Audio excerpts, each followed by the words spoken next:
Hi there, it's Tamara Doris, your Sacramento real estate professional and your Sacramento real estate professor. Try to say that 5 times really fast. If you say both of them, it gets kind of tricky. Anyway, I want to talk today about something that affects you, whether you're a buyer or a seller. And it has to do with 3 things that happen after acceptance. So whether you're the seller or you're the buyer, after acceptance, it's like, yay, we got it. Or for the seller, yay, we got an offer that's good. And the buyer's like, yay, we got the house. And especially, this is especially true in a competitive buyer's market where, you know, you've lost out on 2 or 3 offers. Now you finally get one accepted and you're like, yes. Guess what? For both parties, that dopamine rush, meaning the chemicals that are released in your brain that make you so happy, like, yes, if we could just get this house sold. Yes, if I could just find my dream home. That's going on for a few minutes. But then there's 3 things that happen that can affect both the buyer and the seller. And if you're a seller, I really hope you'll hear this because it pertains to you. It also pertains to you if you're a buyer, but for sellers, I want you to be really super cognizant about this. Once the inspection period begins, it's almost like the psychology of it is the seller gets on the defensive side because the buyer is paying several $100s to pay a home inspector to find every little tiny thing that could be wrong with that house. So the home inspection is for the buyer to be completely aware of what makes this home different from a new build, for example. And there's never, especially a home, I just sold a home that was like built in the 50s, very well maintained for sure. But at the same time, it's not a brand new home. So the inspector's job is to go in to look for stuff. Okay, I did a video about inspection, so I won't belabor that. But when the buyers come back to the seller and they want repairs, what you have to realize is that excitement about winning the offer just slowed down to a stall. Because now what happens with all buyers, even if the inspections are perfect, is buyers go through a period of cold feet. It's like buyer's remorse. They're like, they wake up and they're like, oh my gosh, what have I done?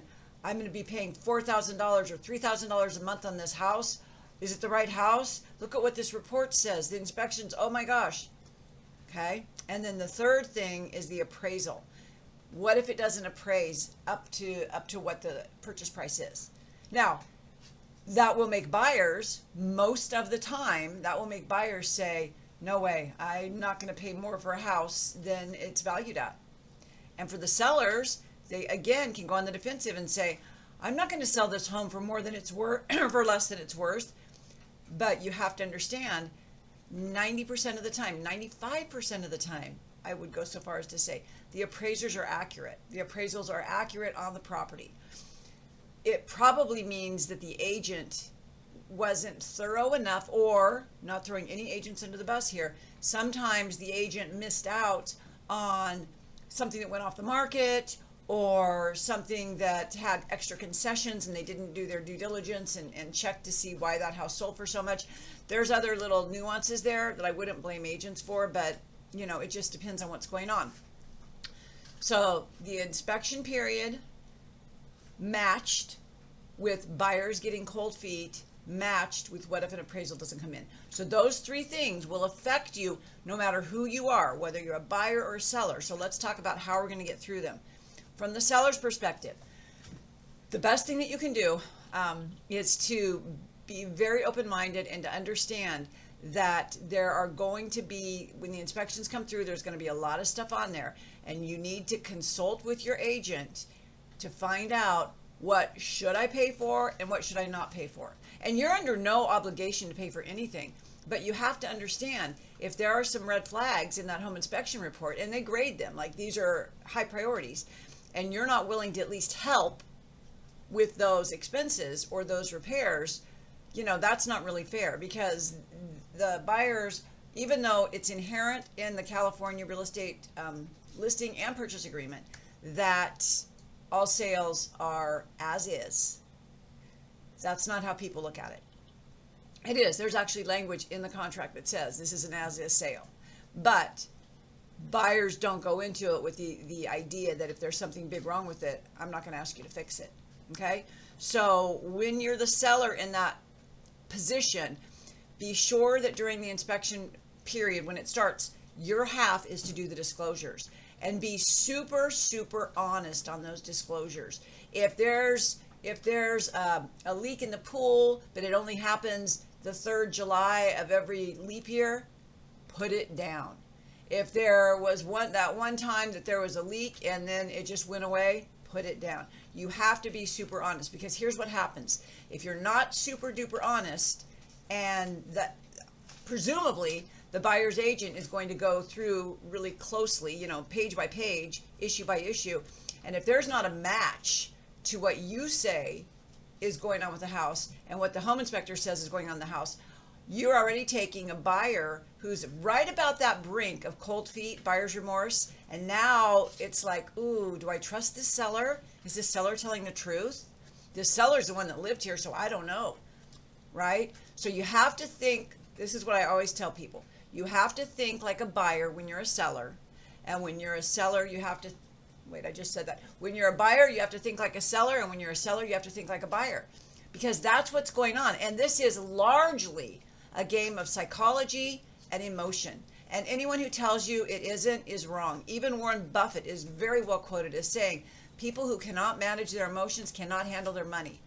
And so the reason I'm bringing this up is because if you're a seller and the inspection stuff's hitting you, the appraisal stuff's hitting you, the buyer's remorse, suspicion is hitting you, it's the most important time for you to maintain a cool composure, be very open-minded, understand this is a normal cyclical part of the real estate transaction.